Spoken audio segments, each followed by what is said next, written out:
प्राकृत अनुरागी सभी महानुभावों को मेरा डॉक्टर पुलक गोयल का यथा योग्य अभिवादन, सादर जय जिनेन्द्र। आज हम प्राकृत रचना सौरभ पुस्तक में से पाठ क्रमांक 54 का अध्ययन करेंगे। इस पाठ का शीर्षक है सकर्मक क्रियाएं, कर्तृवाच्य, कर्मवाच्य। आज जो हम सकर्मक क्रियाओं के बारे में देखेंगे, उन क्रियाओं का कर्तृवाच्य और कर्मवाच्य, इन दोनों में कैसा वाक्यों में प्रयोग होता है, दोनों में क्या डिफरेंस होता है, उन क्रिया रूपों को जब हम कर्तृवाच्य की जगह कर्मवाच्य में प्रयोग करते हैं तो हमें कौन कौन से प्रत्यय जोड़ने पड़ेंगे, ये सब आपको आज के इस पाठ में समझने को मिलेगा। आप सभी प्राकृत प्रशिक्षण के तीसरे चरण में चल रहे हैं और ये बेहद महत्वपूर्ण चरण है। इस चरण तक आप पहुंच गए हैं तो आपको कर्मवाच्य भी आगे चल रहा है, भाववाच्य भी आप सीख रहे हैं। बहुत अच्छे से आपका अध्ययन चल रहा है। चलिए आज का पाठ प्रारंभ करते हैं। पाठ क्रमांक 54, सकर्मक क्रियाएं, कर्तृवाच्य, कर्मवाच्य। क्रियाएं और उनका कर्मवाच्य में प्रयोग। यहाँ पर उदाहरण के लिए कुछ क्रियाएं दी गई हैं जिनका प्रयोग वाक्यों में यहाँ हम करेंगे इस पाठ में। कुक, कुक बुलाना, आधा का पूरा का, कुक बुलाना। सुन, सुनना। देख, आधा का ख, देख देखना। पणम, पणम प्रणाम करना। रख, आधा का ख, रक्षा करना। पाल, पालना। उपर्युक्त क्रियाएं सकर्मक हैं। ये सभी क्रियाएं सकर्मक हैं। सकर्मक क्रियाएं वो होती हैं जिन क्रियाओं का अर्थ पूरा करने के लिए हमें किसी न किसी कर्म की आवश्यकता होती है। इन क्रियाओं से हम कोई भी प्रश्न करें, मतलब जैसे बुलाना, तो किसको बुलाना, तो यहाँ पर इसका हमें जवाब मिलेगा। माता को बुलाना, पिता को बुलाना, मुझे बुलाना, तुम्हें बुलाना, तो इसका अर्थ हमें मिलेगा। तो वो क्रियाएं सकर्मक कहलाती हैं और गति अर्थ वाली भी क्रियाएं इसमें हमें यहाँ पर ले लेनी चाहिए। सकर्मक क्रियाएं कर्तृवाच्य और कर्मवाच्य में प्रयुक्त होती हैं। सकर्मक क्रिया से कर्मवाच्य बनाने के लिए वे ही प्रत्यय जोड़े जाते हैं जो भाववाच्य बनाने के लिए जोड़े गए थे। पाठ नंबर 47 में 3 प्रत्यय जोड़े गए थे, इज, ई और ईय। ये 3 प्रत्यय फिर से पढ़ता हूं इस लाइन को। सकर्मक क्रिया से कर्मवाच्य बनाने के लिए वे ही प्रत्यय जोड़े जाते हैं जो भाववाच्य बनाने के लिए जोड़े गए थे। इज, ईय, ईय। कर्ता में तृतीया एक वचन अथवा बहुवचन हो जाता है। कर्म में द्वितीया एक वचन अथवा बहुवचन के स्थान पर प्रथमा एक वचन अथवा बहुवचन, तथा क्रिया में कर्मवाच्य के प्रत्यय जोड़ने के पश्चात, क्रिया में कर्मवाच्य के प्रत्यय जोड़ने के पश्चात प्रथमा में परिवर्तित कर्म के अनुसार पुरुष और वचन के प्रत्यय काल के अनुरूप जोड़ दिए जाते हैं। ये आपको यहां पर समझना है पूरा अच्छे से। क्या हुआ, स्ट्रक्चर क्या बनेगा वाक्य का। कर्मवाच्य में कर्ता तृतीया विभक्ति में चला जाएगा, जो कर्म है वह प्रथमा विभक्ति में आ जाएगा, और इस कर्म के अनुसार ही क्रिया में वचन आदि, प्रथमा विभक्ति में वचन आदि जो भी हैं उस कर्म के, वही वचन वगैरह यहाँ पर आ जाएंगे। अगर कर्म में एक वचन है तो क्रिया भी एक वचन की हो जाएगी। कर्म बहुवचन है तो क्रिया भी बहुवचन हो जाएगी। यदि कर्म में उत्तम पुरुष है तो क्रिया भी उत्तम पुरुष हो जाएगी, मध्यम पुरुष है तो मध्यम पुरुष, अन्य पुरुष है तो अन्य पुरुष। ये हमें समझना होगा। कर्मवाच्य सकर्मक क्रिया से वर्तमान काल, भूतकाल तथा विधि एवं आज्ञा में बनाया जाता है। जैसा भाववाच्य में था, तीनों कालों में बनता था, लेकिन भविष्यत काल में नहीं बनता था। तो यहां भी वैसा ही है। भविष्यत काल के कर्मवाच्य में क्रिया का भविष्यत काल कर्तृवाच्य का रूप ही रहता है, वहां पर रूप चेंज नहीं होगा। इसमें इज, ईय, ईय प्रत्यय नहीं लगाए जाते हैं। भूतकाल के लिए भूतकालिक कृदंत का भी प्रयोग कर्मवाच्य में किया जाता है। आगे कर्मवाच्य बनाने के लिए केवल तृतीया एक वचन के प्रयोग दिए गए हैं। तृतीया बहुवचन के प्रयोग भी कर लेने चाहिए। अभी ये जो आगे वाक्य दिए जाएंगे सब तृतीया एक वचन के दिए गए हैं, इसको हम बहुवचन में भी अपन सॉल्व कर सकते हैं। पिछले अध्यायों में अकारांत पुल्लिंग व नपुंसकलिंग तथा आकारांत स्त्रीलिंग के प्रथमा, द्वितीया एवं तृतीया के रूप समझाए जा चुके हैं। यहाँ इकारांत व उकारांत पुल्लिंग के रूप प्रथमा एक वचन व तृतीया एक वचन में दिए गए हैं। इकारांत ऐसे शब्द जिनके अंत में छोटी ई आती है वो कहलाते हैं इकारांत। उकारांत ऐसे शब्द जिनके अंत में छोटा उ आता है वो है उकारांत। तो यहाँ पर इकारांत और उकारांत पुल्लिंग के प्रथमा एक वचन और तृतीया एक वचन के रूप भी दिए गए हैं जो कि हमको सीखने हैं। यहाँ पर ये रूप हैं संज्ञा शब्द, संज्ञाएं। इकारांत पुल्लिंग हरि, हरि का अर्थ है हरि। इसका प्रथमा एक वचन में रूप बना हरि। रा बड़ी हो गई, रा में ई की मात्रा बड़ी हो गई, ध्यान से देखिए। प्रथमा एक वचन में जो ई की मात्रा है वो बड़ी हो गई, हरि। और इसी का तृतीया एक वचन में हरिणा। हरि ये प्रथमा एक वचन का रूप हो गया और तृतीया एक वचन का रूप बना हरिणा। यहां पर रा में छोटी की मात्रा है, हरिणा। जब भी णा में बड़ा णा जोड़ेंगे तो जो मात्रा है वो छोटी ही रहेगी, बड़ी नहीं होएगी, ऐसा हमें समझना है। सामी, सामी मालिक, स्वामी भी हम कहते हैं। इसका भी प्रथमा एक वचन में रूप बना सामी, मां में बड़ी ई की मात्रा। और तृतीया एक वचन में रूप बन रहा है सामिणा, यहां पर छोटी ई की मात्रा है, सामी, सामिणा। अब है कवि। कवि के लिए प्राकृत में शब्द बताया जा रहा है कई, कई, कई।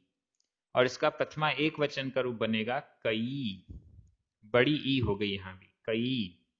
और इसका तृतीय एक वचन में रूप बना कईणा, कईणा। यहां पर ई छोटी रहेगी। उकारांत पुल्लिंग में आइए, ऐसे पुल्लिंग शब्द जिनके अंत में छोटा उ आता है, जैसे साहू, इसका अर्थ हुआ साधु। साहू हमें छोटे उ की मात्रा। अब इसका हम प्रथमा एक वचन में रूप बनाते हैं तो बनेगा साहू। यहां भी जो छोटा उ है वो बड़ा उ बन गया, साहू। और इसका तृतीय एक वचन में णा जोड़ दिया, साहुणा, साहुणा। उ की मात्रा छोटी रहेगी। प्राणी, प्राणी अर्थ के लिए शब्द है जंतु, जंतु। ता में छोटे उ की मात्रा। इसका प्रथमा एक वचन में रूप बनेगा जंतु, उ बड़ी हो जाएगी। और तृतीय एक वचन में रूप बनेगा जंतुणा, जंतुणा। अगला शब्द है सत्तु। सत्तु आधाता पूराता छोटे उ की मात्रा, सत्तु। इसका अर्थ हुआ शत्रु, शत्रु। और इसका प्रथमा एक वचन में रूप बना सत्तु, यहां बड़ा उ हो जाएगा सत्तु। और तृतीय एक वचन में रूप बनेगा सत्तुणा, सत्तुणा। तो आपको ये प्रथमा एक वचन और तृतीया एक वचन के रूप, शब्द रूप कैसे बनने हैं वो आपको क्लियर हो गया होगा और याद भी हो गया होगा। इकारांत और उकारांत पुल्लिंग में प्रथमा एक वचन में जो छोटी मात्रा है वो बड़ी हो जाएगी और तृतीया एक वचन में मात्रा छोटी ही रहेगी और उसमें णा जुड़ जाएगा। इतना सा आपको याद रखना है। अब हम चलते हैं, कर्तृवाच्य के यहाँ वाक्य बताए जाएंगे, फिर कर्मवाच्य के वाक्य बताए जाएंगे। सिंपल सेंटेंस है जिसमें कर्तृवाच्य में स्ट्रक्चर बनता है कर्ता में प्रथमा विभक्ति, कर्म में द्वितीया विभक्ति और फिर क्रिया जो है वो कर्ता के अनुसार रहती है। और जब हम कर्मवाच्य में जाएंगे तो कर्ता में तृतीया विभक्ति हो जाएगी, कर्म में प्रथमा विभक्ति हो जाएगी और क्रिया कर्म के अनुसार हो जाएगी। ये इसमें डिफरेंस होगा। इंग्लिश में भी एक्टिव वॉइस और पैसिव वॉइस होती है। एक्टिव वॉइस का स्ट्रक्चर बनता है 1 to 1। 1 मतलब प्रथमा, 2 मतलब द्वितीया और 1 मतलब प्रथमा के कर्ता के अनुसार ही प्रथमा, तो 1 to 1। और पैसिव वॉइस में यानी कर्मवाच्य और भाववाच्य में 3-1-1 ये रेशियो आता है। तो आप इंग्लिश में जैसे सीखते हैं वैसे यहां सीखिए। चलिए वाक्यों में प्रयोग देखते हैं। पहला वाक्य है राजा मुझको बुलाता है। नॉर्मल सेंटेंस हम पढ़ चुके हैं, राजा बुलाता है। अब इसमें कर्म जुड़ गया मुझको। अगला सेंटेंस लिखा है राजा तुमको बुलाता है और तीसरा सेंटेंस लिखा हुआ है राजा उस पुरुष को बुलाता है। ऐसे ही आगे बढ़ते जाएंगे तो राजा बुलाता है ये मेन सेंटेंस हुआ। राजा के लिए प्राकृत में है नरिंद शब्द, इसका प्रथमा एक वचन का रूप बना नरिंदो।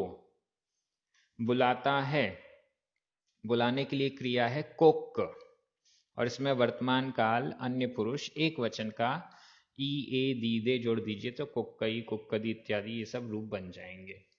मुझको बुलाता है, मुझको यह मैं, मुझको ये कर्म हो गया। इसमें हमें द्वितीय विभक्ति का एक वचन लगाना है।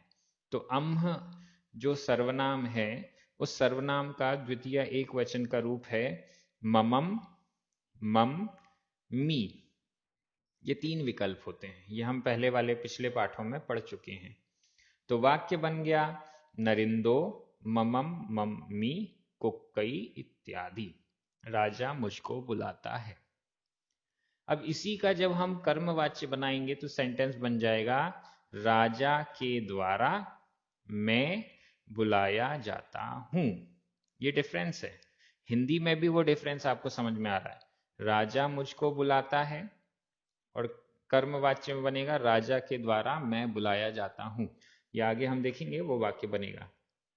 दूसरा वाक्य यहाँ कर्तृवाच्य में चल रहा है राजा तुमको बुलाता है। राजा के लिए नरिंदो, तुमको, तुमको के लिए तुम, ये जो सर्वनाम है इसका द्वितीय एक वचन का रूप बना तुमम और तुम, बुलाता है कुक्कई इत्यादि। आगे के वाक्य देख लीजिए। राजा उस पुरुष को बुलाता है। अब उस पुरुष को तो वो बन गया तम, नरिंदो तम कुक्कई इत्यादि। राजा उस स्त्री को बुलाता है तो उस स्त्री को इसका भी बन गया द्वितीय एक वचन में तम, नरिंदो तम कुक्कई इत्यादि। राजा उस राज्य की रक्षा करता है तो यहां उस राज्य की, यह भी को के अर्थ में ही है, द्वितीय ही इसमें लगेगी। नपुंसक लिंग का है तो उसमें भी तम हो जाएगा, नरिंदो तम रखई इत्यादि। ये सब वाक्य अपन पहले पढ़ चुके हैं, बस इसमें कर्म जुड़ता जा रहा है। अगला वाक्य, इसकी जगह हम कोई संज्ञा रख दें तो राजा कथा सुनता है। तो कथा के लिए कहा शब्द है, ये स्त्रीलिंग में है, इसका द्वितीय एक वचन का रूप बनता है कहम, नरिंदो कहम सुनई इत्यादि। बहुत सरल सेंटेंसेस हैं, थोड़ा सा दिमाग लगाएंगे और हम बिल्कुल अच्छे से प्राकृत भाषा लिखना सीख जाएंगे। अगला वाक्य सर्वनाम का, मैं तुमको देखता हूं। मैं, यह प्रथमा विभक्ति लगेगी अहम हम अम्मी। तुमको, तुमको के लिए हमारे पास थे तुमम तुम, देखता हूं।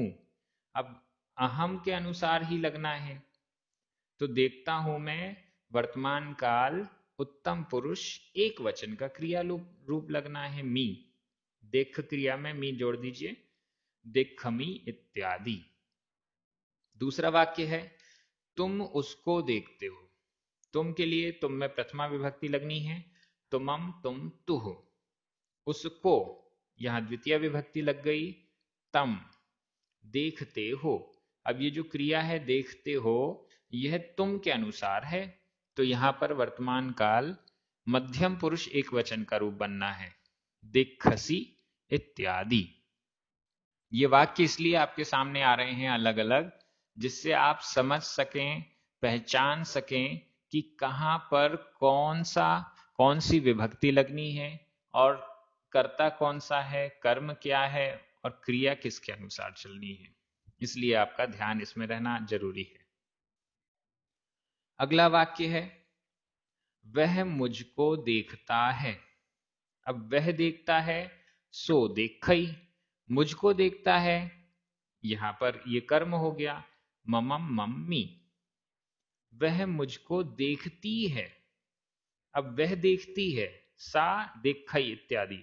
मुझको ममम मम्मी। माता मुझको पालती है। माता, माता के लिए शब्द है माया, प्रथमा एक वचन का रूप बना माया।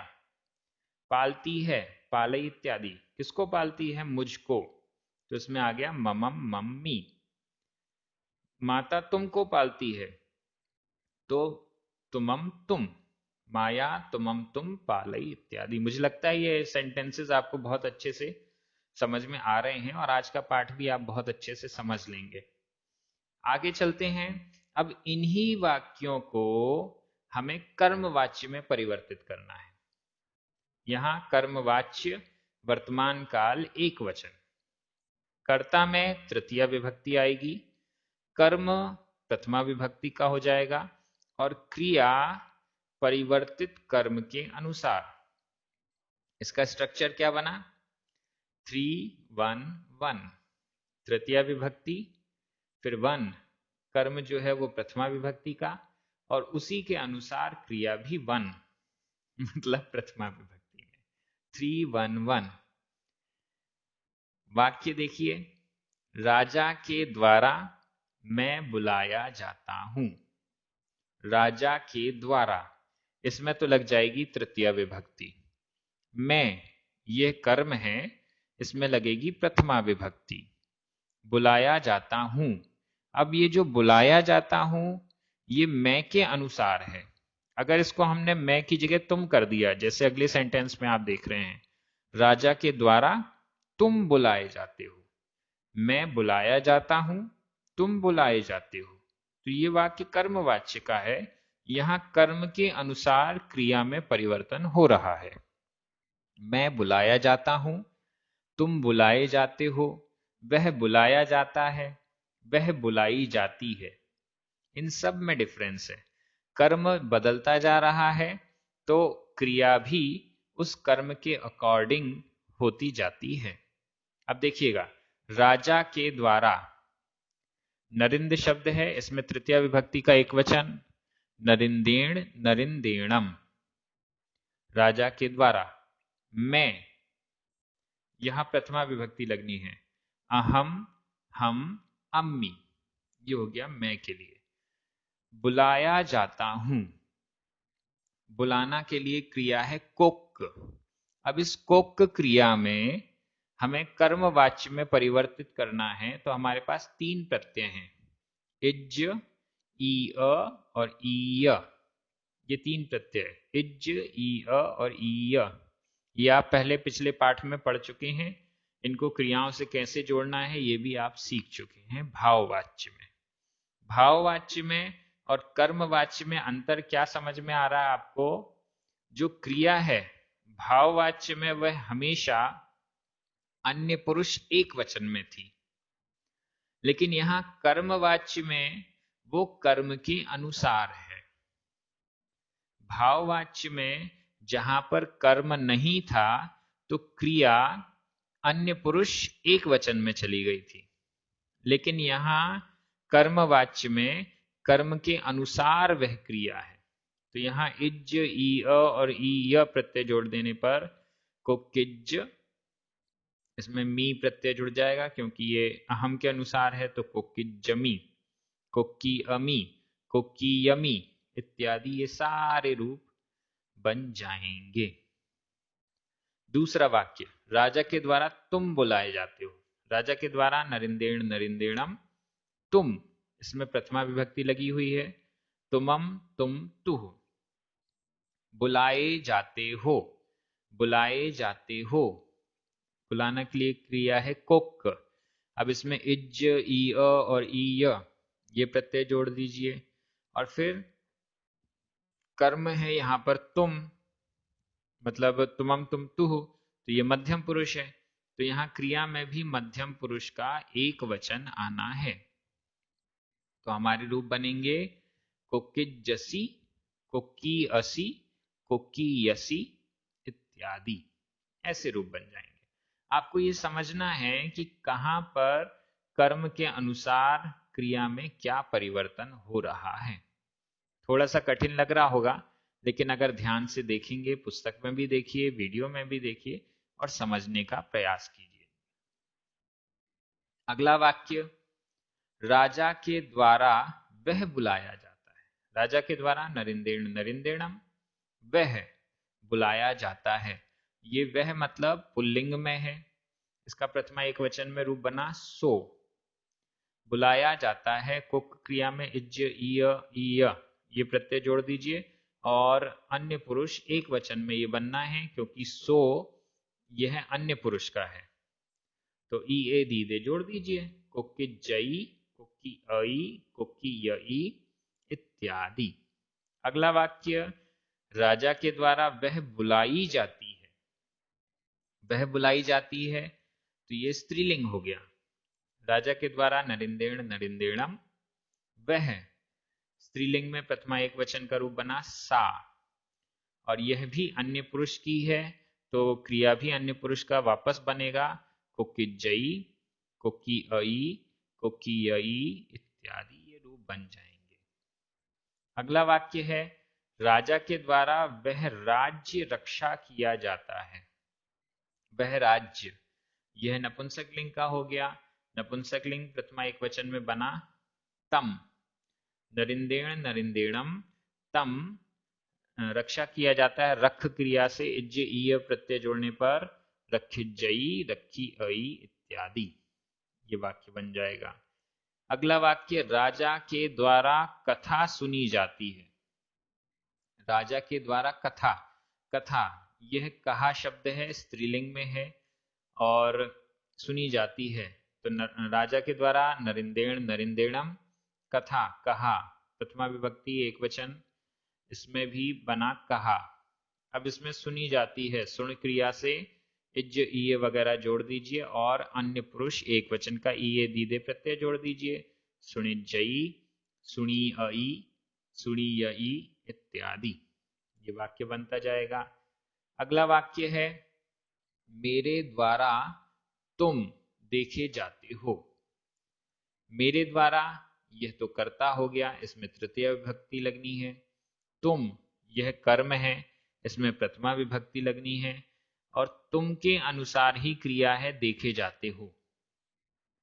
देखे जाते हो तुम के अनुसार है, तो यहां पर वर्तमान काल मध्यम पुरुष एक वचन का क्रिया रूप लग जाएगा। तो वाक्य क्या बना, मेरे द्वारा, मई मये मे मम ए, ये तृतीय एक वचन का रूप हो गया। तुम, तुमम तुम तुह, यह प्रथमा एक वचन का हो गया। देखे जाते हो, देख क्रिया से इज ईय जोड़ने पर और वर्तमान काल मध्यम पुरुष एक वचन का प्रत्यय सी से इत्यादि जोड़ दें तो देखिजसी, देखी असी इत्यादि। तुम्हारे द्वारा वह देखा जाता है या देखी जाती है, यहां दोनों एक साथ कर दिया गया है। तुम्हारे द्वारा, यहां तई तय तुम्हें तुम्हें तृतीय एक वचन का रूप हो गया। वह देखा जाता है, देखी जाती है, पुल्लिंग स्त्रीलिंग दोनों एक साथ हैं। सो यह पुल्लिंग का है, सा यह स्त्रीलिंग का है। देखा जाता है या देखी जाती है, अन्य पुरुष एक वचन, वर्तमान काल अन्य पुरुष एक वचन का क्रिया रूप लगेगा इसमें, ई ए दी दे। तो देख में इज ईय जोड़ने पर देखिजई, देखी अई, देखी यई इत्यादि। उस पुरुष के द्वारा मैं देखा जाता हूं। उस पुरुष के द्वारा, उस पुरुष के द्वारा के लिए शब्द बन गए, सर्वनाम है तेण तेणम। मैं, अहम हम अम्मी, ये प्रथमा विभक्ति हो गया। देखा जाता हूं, तो देख क्रिया से यहां पर वर्तमान काल उत्तम पुरुष एक वचन का क्रिया रूप लगना है। इज्ज ये जोड़ दीजिए, देखिजमी, देखी अमी इत्यादि। उस स्त्री के द्वारा मैं देखा जाता हूं, उस स्त्री के द्वारा ताए ताई ताअ, मैं देखा जाता हूं, अहम हम अम्मी, देखिजमी देखी अमी इत्यादि। ये ऊपर वाले सेंटेंस की तरह ही है, केवल यहां पर कर्ता चेंज हो गया, उस पुरुष के द्वारा उस स्त्री के द्वारा। अगला वाक्य है माता के द्वारा मैं पाला जाता हूं, और इसके बाद का वाक्य है माता के द्वारा तुम पाले जाते हो। माता के द्वारा इसके लिए दोनों जगह शब्द वही है, माया ए, माया ई, माया अ। एक जगह कर्म है मैं और दूसरी जगह कर्म है तुम, और दोनों जगह जो क्रियाएं हैं मैं के अनुसार पाला जाता हूं, तुम के अनुसार पाले जाते हो। मैं के लिए अहम हम अम्मी, और ये क्रिया जो बनेगी इसमें वर्तमान काल उत्तम पुरुष एक वचन की, तो पालित जमी, पाली अमी इत्यादि। दूसरे अगले वाक्य में तुम, तुमम तुम तुह, और इसके अनुसार क्रिया बनेगी मध्यम पुरुष एक वचन की, पालित जसी, पाली असी इत्यादि। थोड़ा सा आपको ऐसा लग रहा होगा मैं बहुत स्पीड से चल रहा हूं, लेकिन आप इतनी आगे आ चुके हैं तृतीय चरण में कि ये सेंटेंसेस तो आपको वैसे ही समझ में आ रहे होंगे। बस मैं थोड़ा सा गाइड कर रहा हूं और आप पूरा क्लियर होते जा रहे हैं, आपको पूरा समझ में आते जा रहा है। अगला वाक्य देखिए, यहां फिर से कर्तृवाच्य में बना रहे हैं। कर्ता प्रथमा में है, कर्म द्वितीया में है, और क्रिया कर्ता के अनुसार है। यहां पर जो इकारांत और उकारांत शब्द हैं वो हमें सीखने थे, तो वो फिर से वो सामने आ रहे हैं हमारे पास। वाक्य है माता उसको पालती है, ये कर्तृवाच्य है। माता इसमें प्रथमा विभक्ति है, उसको यह कर्म है, द्वितीय विभक्ति आएगी। पालती है माता के अनुसार पालती है, अन्य पुरुष प्रथमा एक वचन, अन्य पुरुष एक वचन का रूप बनेगा। माता के लिए माया, उसको तम, ये द्वितीय एक वचन का रूप हुआ पुल्लिंग का। पालती है, पाल के साथ ये दीदे जोड़ दीजिए, पालई इत्यादि। हरि मुझको प्रणाम करता है, हरि तुमको प्रणाम करता है, हरि उसको प्रणाम करता है। तीनों वाक्य एक से हैं। हरि, हरि के लिए प्रथमा एक वचन का रूप बना हरि, रा में बड़ी की मात्रा।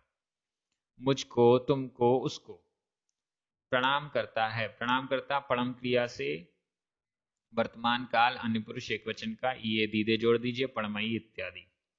मुझको ममम मम्मी, तुमको तुमम तुम, उसको तम, ये अलग अलग हो गया, बाकी सेंटेंस बराबर है। अगला सेंटेंस इसमें बन रहा है साधु मुझको बुलाता है, साधु तुमको बुलाता है, साधु उसको बुलाता है।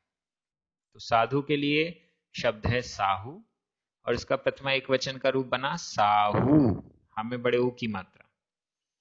बुलाता है कुक क्रिया से वर्तमान काल अन्य पुरुष एक वचन का ई दीदे जोड़ दीजिए, कुक्कई, कुक्कदी, कुक्कई, कुक्कई इत्यादि बन जाएगा।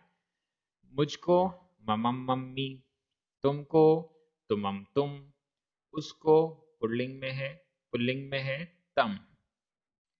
और एक वाक्य और यहां दिया है साधु कथा सुनता है, तो साधु के लिए साहू, ये इसका प्रथमा एक वचन का हो गया साहू। कथा को, कहा शब्द है, इसका द्वितीय एक वचन स्त्रीलिंग में है, द्वितीय एक वचन का रूप बना कहम। सुनता है सुनई इत्यादि। अब इसी के बहुवचन में भी वाक्य बना रहे हैं। वर्तमान काल बहुवचन, राजा हमको बुलाता है। यहां हमको मतलब हम सबको। राजा नरिंदो बुलाता है कोक्कई, लेकिन किसको बुलाता है? हमको। ये हम सब हैं, मतलब द्वितीया का बहुवचन आ रहा है यहाँ पर। अम्हे, अम्ह और णे, ये बहुवचन में हो गया। राजा तुम सबको बुलाता है। राजा के लिए नरिंदो बुलाता है कोक्कई, तुम सबको। तुम्हें, तुझे, तुभे, भे, ये भी द्वितीया का बहुवचन हो गया। राजा उनको बुलाता है, उनको यानी उन सबको। राजा के लिए नरिंदो बुलाता है कोक्कई, उन सबको। तो ये पुल्लिंग में है ते, ता। ते और ता, ये द्वितीया का बहुवचन हो गया। राजा उन स्त्रियों को बुलाता है। राजा के लिए नरिंदो बुलाता है कोक्कई इत्यादि, उन स्त्रियों को। द्वितीया विभक्ति का बहुवचन ता, ताओ, ताऊ, ये स्त्रीलिंग का हो गया। कितने अच्छे तरीके से इस पुस्तक में हमें सिखाया जा रहा है। कई लोग कहते हैं कि ऐसे अगर दूसरी भाषा भी आप इसी तरीके से सिखाएंगे तो वो भी सीखने में, समझने में आ जाएगी। अब इन्हीं वाक्यों को हम कर्मवाच्य में बनाते हैं। कर्मवाच्य, वर्तमान काल, एक वचन। वीडियो लंबा हो रहा है लेकिन पार्ट एक ही वीडियो में कंप्लीट कर रहे हैं। कर्ता यहाँ पर तृतीया विभक्ति में है, कर्म प्रथमा विभक्ति में है और कर्म के अनुसार ही क्रिया बनेगी। वाक्य है, माता के द्वारा वह पाला जाता है या पाली जाती है। माता के द्वारा माया ए, माया ई, माया अ। वह पुल्लिंग स्त्रीलिंग दोनों में है। पुल्लिंग में सो, स्त्रीलिंग में सा, ये प्रथमा एक वचन का हुआ। पाला जाता है या पाली जाती है, पाल क्रिया से जी ये जोड़ने पर वर्तमान काल अन्य पुरुष एक वचन का ई दीदे जोड़ दीजिए, पालित जई, पाली अई इत्यादि। अगला वाक्य, हरि के द्वारा मैं प्रणाम किया जाता हूँ। हरि के द्वारा तुम प्रणाम किए जाते हो। हरि के द्वारा वह प्रणाम किया जाता है या की जाती है। ये तीनों वाक्य एक साथ। हरि के द्वारा, हरि शब्द का ये इकारांत शब्द है और इसका तृतीया एक वचन का रूप बनना है हरिणा।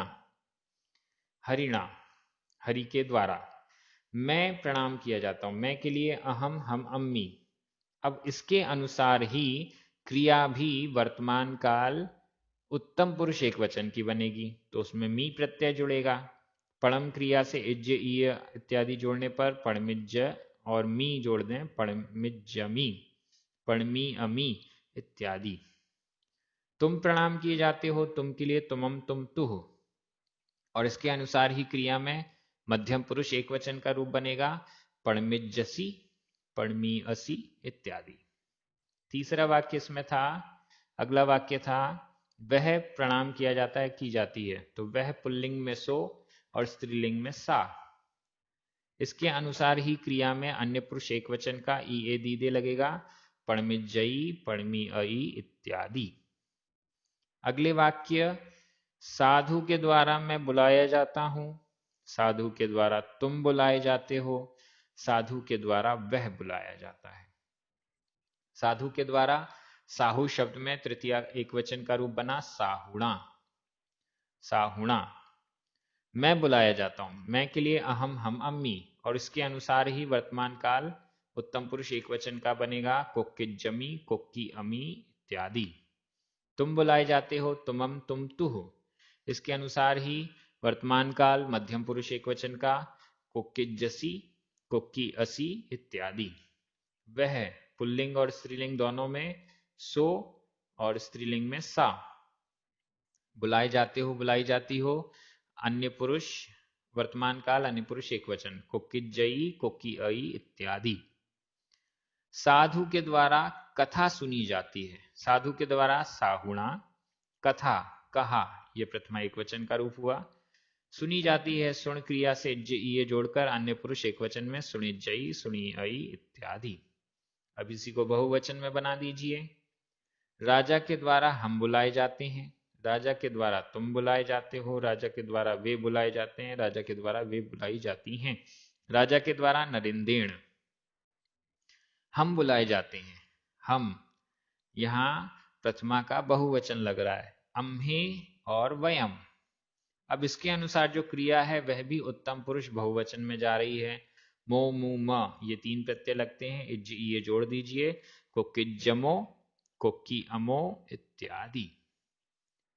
तुम बुलाए जाते हो, तुम सब, तो तुम सब के लिए प्रथमा बहुवचन में तुम्हें, तुझे, तुभ्ये।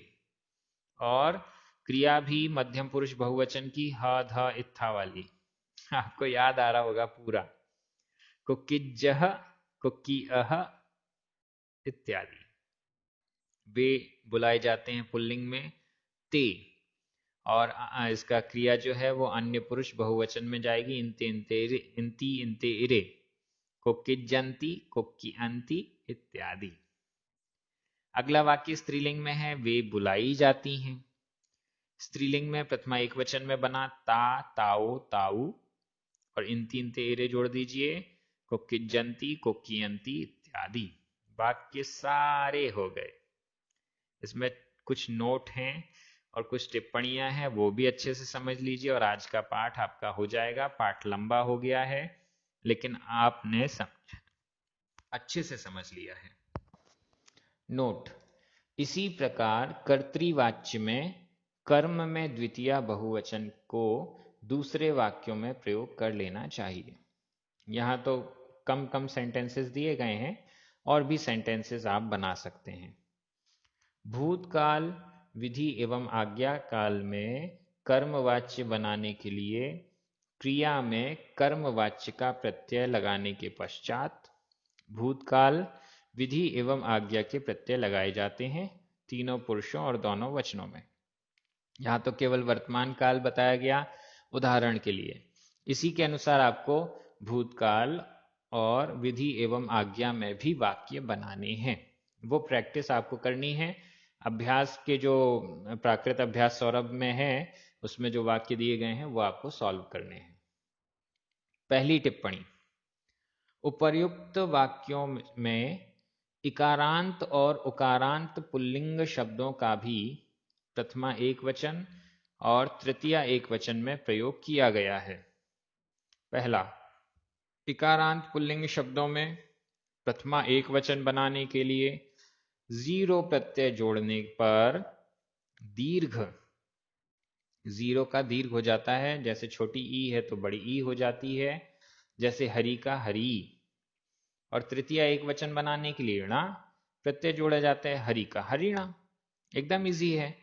उकारांत पुल्लिंग शब्दों से प्रथमा एक वचन बनाने के लिए जीरो प्रत्यय जोड़ने पर दीर्घ, जीरो का दीर्घ हो जाएगा, छोटे ऊ का बड़ा ऊ हो जाता है, जैसे साहू, और इसका रूप बना साहू। तृतीय एक वचन बनाने के लिए णा प्रत्यय जोड़ा जाता है, साहू का साहुणा, ऐसा समझना चाहिए। दूसरी टिप्पणी, उपर्युक्त सभी क्रियाएं सकर्मक हैं। तीसरी टिप्पणी, इकारांत और उकारांत शब्दों के प्रथमा बहुवचन व तृतीया बहुवचन के रूप इस प्रकार हैं। अभी तो केवल एक वचन बताया, ये बहुवचन और देख लीजिए, इसको याद करना पड़ेगा आपको। प्रथमा बहुवचन, हरि शब्द के 4 रूप बन रहे हैं, हरि, हरऊ, हरओ, हरिणो, और इसके जीरो के स्थान पर बड़ी ई और अऊ, अओ और णो ये जुड़ जाता है। जब ई हो रही है तो वो बड़ी ई हो गई, छोटी ई से बड़ी ई हो गई। अऊ हो रहा है तो ई के स्थान पर अऊ, फिर छोटी ई के स्थान पर अओ, और णो तो जुड़ जाएगा, तो बने हरि, हरऊ, हरओ, हरिणो। ऐसे ही साहू शब्द के साथ साहू, ये बड़ा ऊ हो गया, फिर साहऊ, साहओ, साहवो, ये एक और आ गया, इसमें 5 हो गए, साहओ और साहवो, और फिर साहुणो। ये थोड़ा सा याद करना पड़ेगा और वो सब क्लियर हो जाएगा। तृतीय बहुवचन में 3 प्रत्यय लगते हैं, ही, हिम, ही। तो हरि के साथ जुड़ेंगे जब, तो अंतिम जो स्वर है छोटा ई वो दीर्घ हो जाएगा, हरि ही, हरि हिम, हरि ही। साहू में भी यही होगा, अंतिम जो छोटा ऊ है वो बड़ा ऊ हो जाएगा, साहूहि, साहूहिम, साहूही। इस प्रकार से ये आज का पाठ कंप्लीट हुआ। आपको सुनने और समझने में बड़ी मेहनत लगी हुई होगी, मुझे भी बहुत मेहनत हुई है, इसलिए आज आपको होमवर्क नहीं दे रहे हैं। लेकिन आगे के पाठ में जो होमवर्क आएंगे अभ्यास के लिए, वो आपको जरूर करना है। जितना अच्छा आप अभ्यास करेंगे, जितने ज़्यादा वाक्य बनाएंगे, क्रियाओं का प्रयोग करेंगे, उतना अच्छा आप समझ पाएंगे। सभी बहुत अच्छे से प्राकृत भाषा का अध्ययन कर रहे हैं। प्राकृत ग्रंथों को समझने में आप समर्थ हो पाएं, इसका पूरा प्रयास किया जा रहा है। आप सभी को बहुत बहुत धन्यवाद। हमारे जो पुण्यार्जक हैं, जिनके निमित्त से ये कोर्स परमानेंट हो रहा है यूट्यूब पर, उनको भी बहुत बहुत धन्यवाद। सभी को जय जिनेंद्र।